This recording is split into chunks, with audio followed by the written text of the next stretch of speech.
네, 이번 시간에는 지난 시간에 본 압수수색 검증 중에서 특히 그 수사상 많이 문제가 되고 우리 법적으로 검토를 많이 해야 될 것, 즉 영장 없이 압수수색 검증하는 내용에 관해서 간단히 살펴보도록 하겠습니다.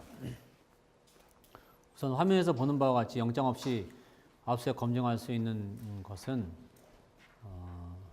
왼쪽에 이제 모두 다섯 가지가 있었는데 그 중에 이제 중요한 것이 세 가지가 있는데, 하나는 체포 구속의 수반에서 하는 압수수색 검증이고, 또 하나는 범죄 장소에서, 또 하나는 긴급 체포하는 경우에 이제 압수수색 검증입니다. 체포 구속에 수반하는 경우라는 것은, 예를 들면 절도범인을 체포를 했는데 그 절도범인이 갖고 있는 작물을 같이 압수를 한달지, 또는 살인범인을 체포를 하는데 살인범인이 들고 있는 흉기를 압수한달지, 뭐 그런 것들은 이제 여기에 해당한다고 볼 수가 있겠어요. 근데 이렇게 체포구속에서 압수수색하는 경우를 왜 그럼 영장 없이 이런 것을 인정하는 것인가? 에 관해서는 두 가지 이제 생각이 있을 수 있는데, 여러분들은 어떨 것 같아요? 왜 이런 체포구속의 수반에서 압수수색을 인정해 줄 것 같습니까? 네, 말씀해 보세요. 흉기 같은 경우는 체포자의 안전을 보호하기 위해서인 것 같기도 하고요. 그리고 증거를 그 자리에서 체포를 당하면서 파괴하거나 은닉하는 걸 방지하기 위해서가 아닐까 생각합니다. 그렇죠. 하나는 이제 우리 학생이 얘기한 것처럼 흉기를 들고 있는 경우가 많이 있어요. 그래서 그럴 경우에는 체포를 할 때 체포를 하는 사람에 대해서 피체포자가 이렇게 저항을 하면서 흉기를 휘두를 수 있고, 그래서 이제 안전을 확보하기 위해서 일단 흉기를 이렇게 빼앗을 필요가 있겠죠. 뭐 그런 면에서 하나가 필요한 거고, 또 하나는 이제 증거물 같은 것을 이렇게 빨리 확보할 필요가 있는데, 증거물이 필요하다고 해서 바로 뭐 영장 없이 하는 것을 허용할 수는 없겠죠. 뭔가 좀 또 하나의 근거가 필요한데, 그것을 어떻게 보냐면 체포 구속이 적법한 상태에서 지금 이루어지는 거니까, 체포 구속이 적법하다면 이미 이제 인신 구속에 대해서 적법한 것이 영장이든지 뭐 그렇게 해서 집법하게 인정된다면, 거기에 부수되는 물건을 압수하는 것 같은 경우는 그 인신 구속보다는 작은 거니까 소위 대는 소를 포함한다, 뭐 그런 논리에 의해서 허용되는 것이다라는 그런 것이죠. 전자의 경우를 긴급행위설이다 이렇게 하고, 후자의 경우를 이제 부수처분설이라고 하게 되는데, 여러분은 어떤 게 맞는 것 같아요? 이 두 가지 중에서. 이렇게 체포 구속에 수반할 때 이렇게 압수수색할 수 있는 것이 체포자의 안전을 위한 것이다, 추가적인 범행을 막기 위한 것이다, 이렇게 보는, 그래서 긴급하게 제압하지 않으면 위험하니까 그것을 막기 위해서 한다 하는 그런 견해랑, 또 하나는 되는 소를 포함하니까 인신이 오케이면 압수도 오케이라는 두 견해 중에서 어떤 것이 옳을 것 같아요? 되는 소를 포함한다라는 논리에 의해서 압수수색을 허용하게 되면 어떤 문제가 있을 수 있냐면, 만약에 판사가 영장을 발부할 때 인신구속을 발부하면서 압수수색에 대해서 동시에 고민을 하고, 인신구속을 하고 압수도 오케이다라고 생각하고 수색영장을 발부했다면, 압수수색에 관한 판사의 리뷰가 먼저 있었고, 거기에 대해서 판사도 대를 소는 포함한다고 생각하고 다 허용한 것이라고 할 수 있지만, 그러나 우리가 체포영장, 구속영장이 들어올 때 압수수색에 대해서는 전혀 검토를 하지 않고 발부를 하잖아요. 근데 거기에 판사가 전혀 생각하지도 않은 건데 되는 소를 포함한다고 해서 했다면, 그것이 과연 미리 영장에 대한 리뷰가 있었는가, 이런 이제 비판이 있을 수가 있고, 또 우리가 인신이 중요하긴 하지만 경우에 따라서는 내가 구속되는 것은 내가 참을 수 있지만 내 물건 빼앗아 가는 것을 못 참다는 경우도 있을 수 있어요. 그렇죠? 어떤 게 그럴 수 있을까? 차라리 내가 구속되겠다 하는 것 중에 뭐가 있을 수 있을까요? 예를 들면 차라리 나를 잡아가시오. 그러나 내 물건은 손대지 말아주세요. 뭐가 있을 수 있을까요? 예, 말씀해 보세요. 혐의를 결정적으로 드러낼 수 있는 일종의 증거. 그럴 수도 있겠어요. 나는 지금 부인을 하고 있는데 일단 잡아 들어가서 수사 며칠 어차피 뭐 할 일도 없고 수사 며칠 받는 건 좋지만 내 이 증거를 결정적으로 가져가는 거 이거 원치 않는다라고 할 수도 있고 또는 내가 소중히 생각하는 가치 아주 엄청나게 가치가 있는 하나의 수조 원짜리 하는 다이아몬드 같은 거 차라리 내가 구속되는 게 낫지 다이아몬드 뺏기고 싶지 않다고 할 수도 있고 또 나의 그 어떤 여러분의 모든 전생의 모든 레코드를 가지고 있는 USB 같은 거 그거 영장 받아오기 전까지는 내가 줄 수 없어. 차라리 나를 잡아가라. 나는 입을 다물겠다. 내 USB를 가져줘. 이렇게 할 수도 있고 여러 가지 이유가 있을 수 있어요. 그래서 어떻게 이론적으로 생각하면 영장 없이 바로 그냥 허용하는 것이 다소 문제는 될 수 있고요. 예, 그러나 이제 흉기 같은 거는 그거는 꼭 필요한 거니까 그거는 이제 영장 없이 이제 허용해야 되는데 그런 문제는 있어요. 그렇지만 우리 법제는 꼭 흉기만 이렇게 좀 위험한 것만 허용하고 있는 것이 아니고 아까 말한 것처럼 절도범의 작물 같은 위험성과 관계없는 물건까지 체포 현장에서는 이렇게 압수할 수 있도록 하고 있기 때문에 우리에서는 긴급행위설로 해서 이제 설명하기는 좀 어려운 면이 좀 있긴 있습니다. 하여튼 그거는 우리 제도를 어떻게 앞으로 가져갈 것인가는 같이 연구를 해보도록 하고요. 그 다음에 이 그 범죄 장소에서의 압수수색 검증은 예를 들면 피의자를 체포하지는 못했는데 그 범죄 현장에 갔더니 범죄 현장에 뭔가 물건이 떨어져 있다. 근데 범죄 현장에 갔더니 범인이 후다닥 도망갔는데 그리고 범인은 지금 이미 도망간 상태였지만 거기 보니까 물건이 이제 범인의 운동화가 하나 떨어져 있다. 그럼 운동화 대충 좋은 증거물이 될 수 있으니까 그것을 이제 가져갈 수 있는 그런 것이 고의가 될 수 있을 것이고 마지막으로 이제 긴급 체포 시의 압수수색 검증은 긴급 체포된 사람, 그러니까 긴급 체포 요건이 있죠. 3년 이상의 사건에 해당하는 것. 긴급 체포된 사람의 물건을 영장 없이 압수수색할 수 있다 하는 것이 그 내용입니다. 이렇게 이제 압수수색을 영장 없이 하게 되면 일단은 판사의 그 리뷰 없이 압수수색을 했기 때문에 나중에라도 과연 이런 압수수색이 적법한지 여부에 대한 판사의 그 나중에 그 검토가 필요한데 그렇기 때문에 우리 법은 판사로부터 사후 영장을 받도록 하게 되어 있고요. 특히 그 중에서 그 체포 구속, 그다음에 긴급 체포에 관해서는 사후 영장을 받을 때 그냥 돌려주면 굳이 사후 영장을 받지 않아도 되고 그 압수물을 계속 보관할 때 사후 영장을 받도록 하게 되어 있어요. 그리고 영장을 만약에 발부하지 못하면 반드시 돌려주도록 되어 있죠.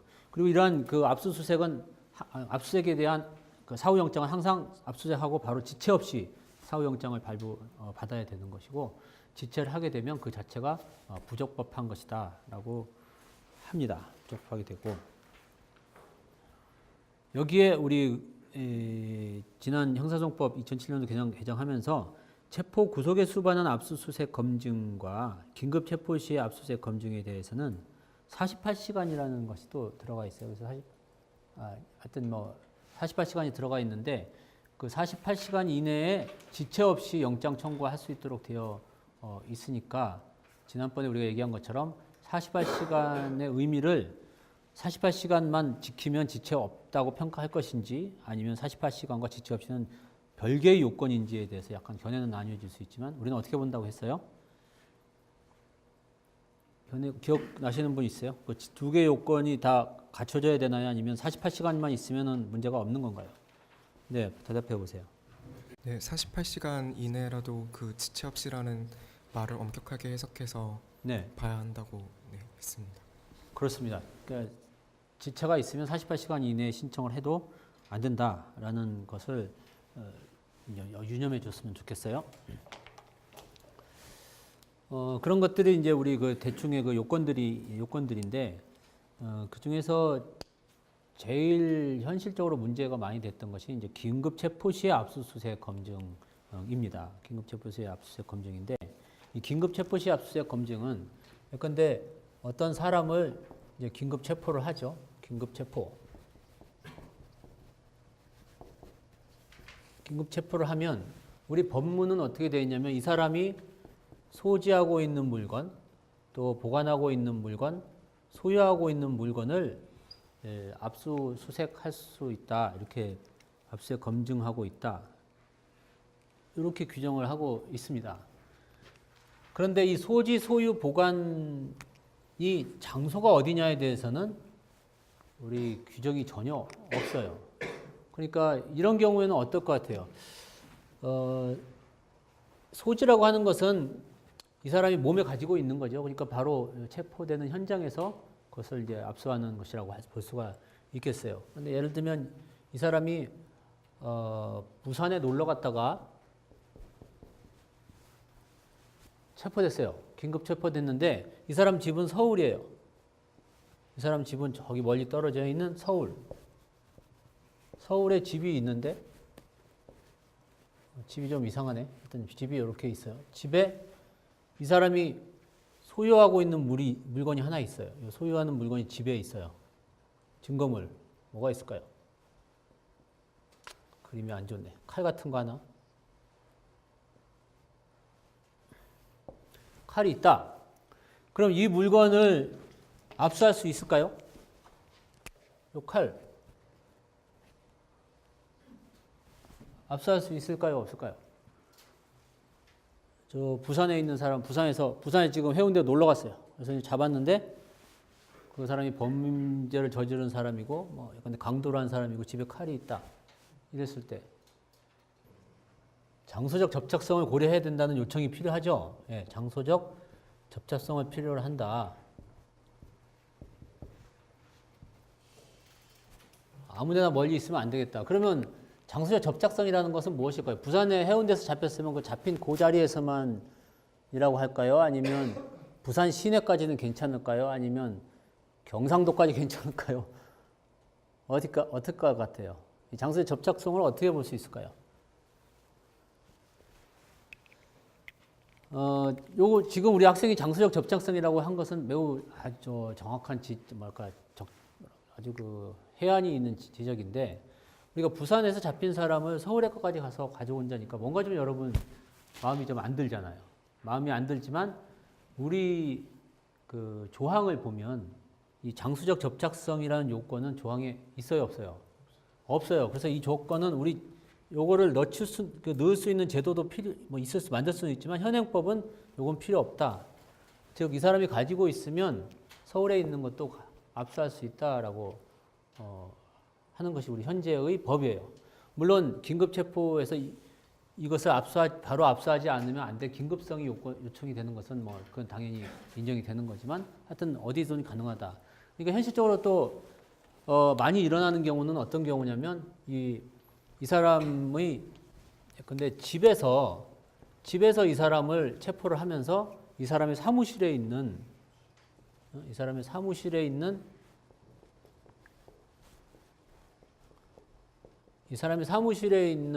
물건들을 모두 압수하는 경우죠. 그러니까 사무실의 장부 뭐 이런 것들을 다 압수하는 경우는 흔히 이제 일어나고 있는 일이에요. 이것이 다 긴급 체포의 수반에서 압수수색할 수 있다라는 이 조건 때문에 가능한 것이죠.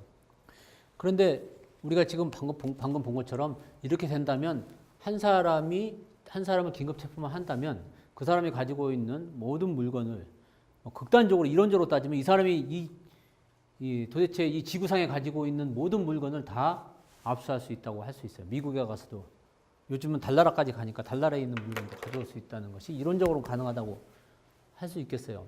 더 나아가서 이 소유물은 또 그런데 이 보관은 꼭 자신의 소유가 아니어도 되죠. 그러니까 누구 친구가 보관해 놓은 물건도 이 사람이 보관하고 있으면 부산에 잡고 서울에서 보관하고 있는 거 다 가져갈 수가 있게 되니까 이 압수수색할 수 있는 범위가 매우 넓어진다라는 것을 볼 수 있고 따라서 이것 때문에 지난 2007년 형사법 그 개정 논의를 할 때 이것을 어떻게든지 줄여야 된다라고 하는 논의가 상당히 많이 있었어요. 많이 있었는데 이게 이제 그런 필요는 있는데 수사상 이런 것을 이렇게 너무 막아놓으면 수사가 좀 너무 힘들다고 하는 수사기관의 입장이 반영이 돼서 이 제도는 그대로 유지되어 있는데, 다만 이 긴급 체포가 무엇이냐에 관해서는 두 가지 생각을 할 수 있는데, 하나는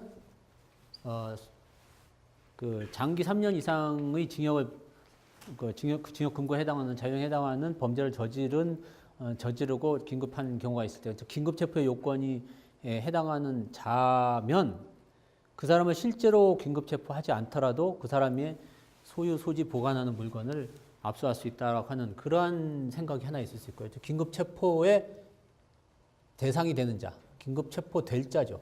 긴급 체포 될 자가 되면은 여기 해당한다라고 하는 그런 구조도 하나 있을 수 있고, 또 하나는 이렇게 하면 너무 넓어지는 문제가 있어요. 이게 이제 과거에 우리가 가지고 있었던 제도인데, 긴급 체포의 대상만 되면 다 할 수 있어요. 그런데 여러분이 지난번에도 얘기했지만 장기 3년 이상인 범죄가 대부분이죠. 대부분이 그러니까 쉽게 말하면 모든 범죄에 대해서 그 사람을 잡지 않아도 그냥 그 사람의 소유물을 어디든지 가서 갖고 올 수 있다라는 결론에 이르기 때문에 이러한 문제점을, 이제 요 전체적인 문제점을 줄이는 쪽에서 요거를 줄이는 걸로 이제 좀 이렇게 합의를 본 편이죠. 그래서 여기서 긴급 체포 된 자로 축소를 했어요.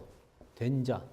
즉 긴급 체포의 요건을 갖추고 있더라도 실제로 긴급 체포했을 때 그 사람의 소유, 소지, 보관 물건만 압수수색을 하겠다, 압수수색 검증을 하겠다라고 하는 제도로 바뀌었어요. 그러니까 옛날보다는 조금 엄격해졌다고 볼 수가 있고, 또 하나의 요건은 이 사람을 체포한 시점부터 요 압수할 때까지의 시간이 24시간이 넘으면 안 돼요. 24시간이 넘으면 안 된다. 즉 이런 경우 있죠. 체포를 해서 이 사람이 이제 무슨 물건을 강도를 했는데 부산에서 체포를 했어요. 그래서 이제 조사를 했는데, 너 강도 어떻게 했느냐? 칼 들고 갔지? 칼은 어떻게 했나? 이 얘기를 들으면서 24시간이 다 지나고, 그때부터 이제 서울로 막 뛰어가야죠. 서울로 열심히 뛰어가서 가져오는데 24시간이 넘으면 그거 부적하다라는 얘기예요. 그러니까 뭐 여러분이 잡히면 24시간 동안 버티면 요거에 의해서는 구속이 압수가 안 될 수가 있는 거죠. 하여튼 그거는 왜냐하면 이 시적인 제한을 두지 않으면 계속 늘어나기 때문에, 그래서 하루라는 제한만 뒀어요. 24시간 안에. 그리고 24시간 안에 하면 아까 기본적인 요건이 뭐냐면, 이렇게 해서 압수하면 그 뒤에 사후영장을 받게 되어 있죠. 이 사후영장은 또한 언제까지 받을 수 있는 거죠? 맥시멈 48시간이죠. 사후영장은 맥시멈 48시간이에요. 언제부터? 이 체포 시점부터. 체포 시점부터 48시간 이내에 사후영장을 제출해야 되고, 이것이 48시간 이내라도 압수한 시점이 또 24시간 이내여야 된다라는 요건이 필요합니다. 네, 그러면 이 정도로 해서 우리가 압수수색 검증에 관한 그 기본적인 이론은 다룬 걸로 할게요.